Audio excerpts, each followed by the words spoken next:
Back અમારા નવા બ્લોગમાં.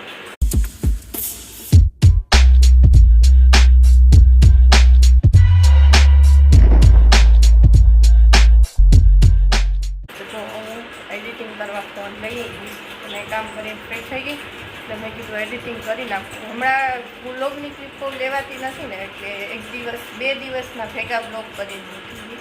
જે દિવસે બની જાય છે ને ક્લિપ એ દિવસે તો મૂકી દઈશું, પણ જ્યારે એટલી બધી નથી લેવાતી ને એટલે અમે એને 2 દિવસનો ભેગો બનાવી મૂકી દે.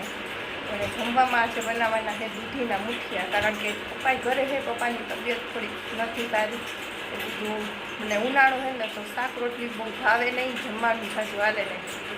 દૂધીના મુઠિયા બનાવી એટલે પહેલાં મેં કીધું એડિટિંગ પતાવી લઉં, 9 ડાયરેક્ટ મેં પહેલાં એડિટિંગ કરું, પછી તૈયાર થાવું, પછી રસોઈ બનાવું. જો વચ્ચે મુઠિયા બનાવતા ટાઈમ મળશે ક્લિપ લેવાનો તો લઈશ, નકર અધરવાઇઝ બની જાય પછી બતાવીશ કે મુઠિયા બની જાય એમ. તો કંઈ નહીં, હાલો હવે ફટાફટ હું વિડીયો એડિટિંગ કરી નાખું, કારણ કે 11:30 થઈ ગયા છે. 12:30 અપલોડ કરવાનું કલાક છે, કલાકમાં જ કવર કરવાનું છે.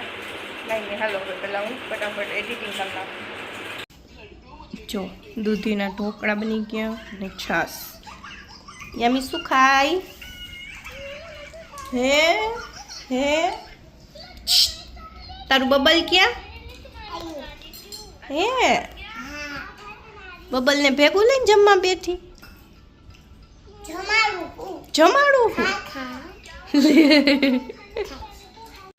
તો જો 6 વાગ્યા, રસોડામાં જમવાની નાસ્તાની બધી એકારે તૈયારી હાલે. હળદર ગરમ કરી હવે કરું ને તમે નાઈનો નાસ્તો કરી લો પછી લગાઈ દો. તો એક વસ્તુ થાય ઓલું ચિપ્સ બનાવવાનું મશીન એ મસ્ત.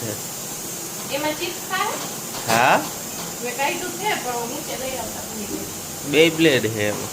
હા મેં કીધું શાકભાજી કાપવાનું છે ખાલી, ચિપ્સ બનાવવાનું કાઢી પૈડા.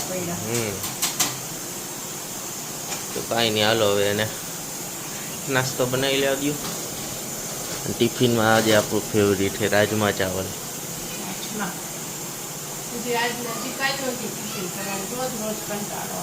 પછી એક જ દીની રજા, પછી 2 દી કરવાનું, પછી રજા. હજી તારે 3 દી ટિફિન કરવાના કહો તો. હા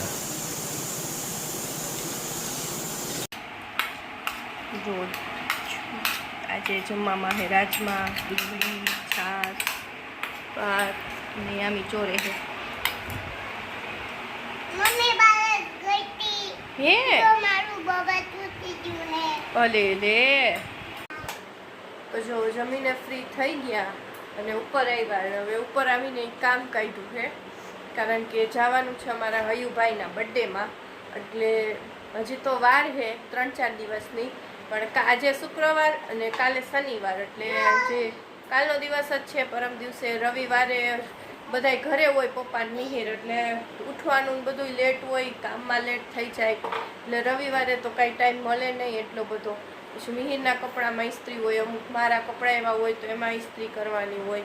એટલે સોમવાર બે દિવસ જ છે, 2-3 દિવસ, એટલે સોમવાર ને કાલનો દિવસ ગણીને તો એ હાલે. મંગળવારે આઈ થિંક મંગળવારે નીકળવાના નહીં, હજી ફાઇનલ નથી. લગભગ 100% તો મંગળવાર જ છે નીકળવામાં. અને એ ક્યારે નક્કી થાય નીકળવાનું એ તમને કહીશ, પણ એના પહેલાં જો બધી તૈયારીઓ થાય છે. ને આ જો એ તેલ નથી, આમ જોવો, આ જે વનસ્પતિ તેલ આવે ને પારસમણીનું, આજે આપણે દુખાવા થતા હોય ને ત્યાં લગાવે છે. અને આ હયુ માટે નિયામી માટે અમે આ કેપ લઈ આવ્યા હતા, બર્થડે કેપ. જો તો એને પહેરી હોત લીધી અને મોઢે આ પારસમણીનું તેલ ચોપડી લીધું. હવે કાળી બળતરા ઉપડશે બાબા વારી. હું બાબા જાઉં હું, તારું મોઢું જો તેલ વાળું ચમકે હે આખું. સુગંધ આવે જ ને, એ તેલ ચોપડ્યું હે. જો બધી બેડમાં અસ્ત વ્યસ્ત હે, બધા કપડાં કાઢું. એ જો તો ગાંડી હવે મોઢે બળતરા થવાની છે તને જોજે. અમને બળતરા અને આ ટોપા કાઢો, હજી વાર છે પહેરવાની. હયુન બર્થડે ઉપર પહેરવાનો છે. લાવ કાઢી દો.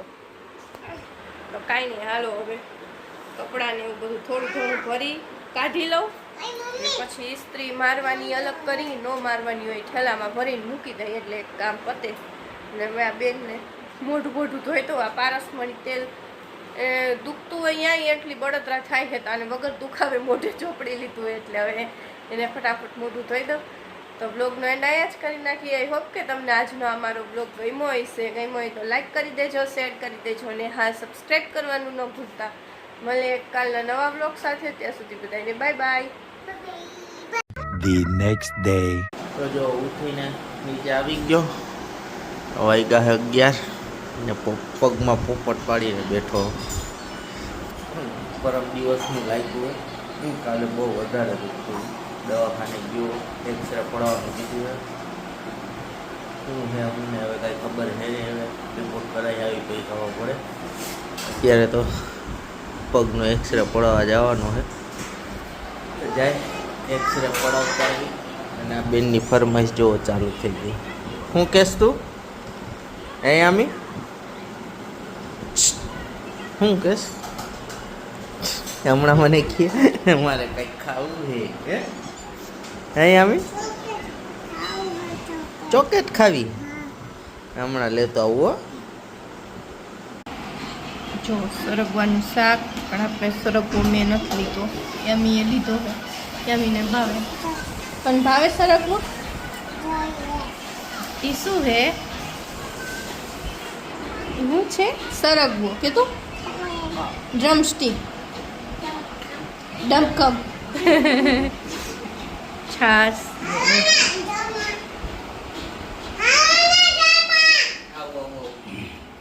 પપ્પા નથી આવતા જમવા? જમી લ્યો કે શાક ને રોટલી.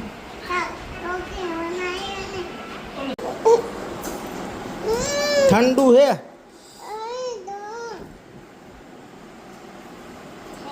ગોળ છે.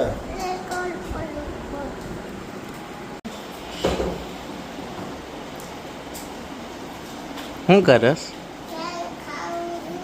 કેળું ખાસ? હે હે તને ભાવે?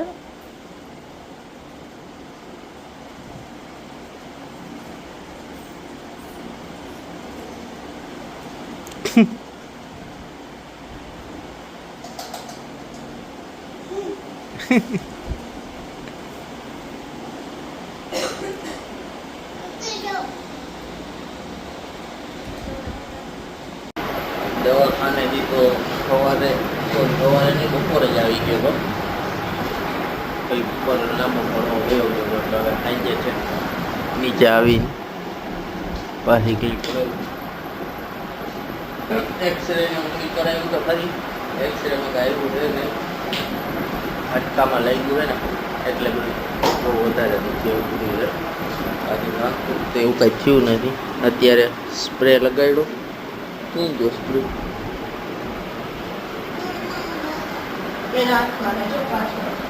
ગાડી સ્પ્રે લાઈ આવો સ્પ્રે આપ્યો હે ને આવું આઈસ પેક આપ્યું હે શેક કરવા હાટું આમ રાખી.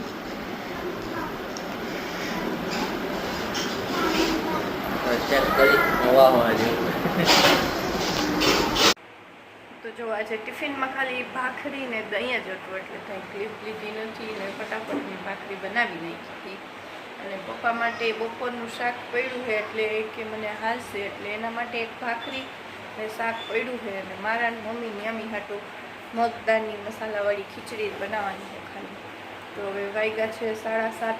તો હવે ધીમે ધીમે બધું કટિંગ કરવા માંડું અને એમાં બધી વેજીટેબલ હું છે ને એકદમ ઝીણા ઝીણા કાપી નાખું એટલે સરસ ટેસ્ટ આવે.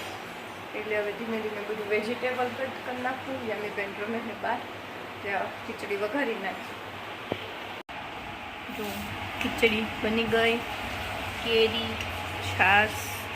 યામીને બહુ ભૂખ લાગી છે કા? ભૂખ લાગી બેન તને? રમીને આવીને કે મને ખાવાનું આપો તો. ખાવાનું એમ કીધું હતું ને. તો જો જમીને ફ્રી થઈ ગયા રોજની જેમ અને આવી ગયા ઉપર. અને હવે આજના બ્લોગનો એન્ડ અહીંયા જ કરી નાખી. આઈ હોપ કે તમને આજનો અમારો બ્લોગ ગમ્યો હશે. ગમ્યો હોય તો લાઈક કરી દેજો, શેર કરી દેજો અને હા, સબસ્ક્રાઈબ કરવાનું ન ભૂલતા. મળીએ કાલના નવા બ્લોગ સાથે. ત્યાં સુધી બધાને બાય બાય.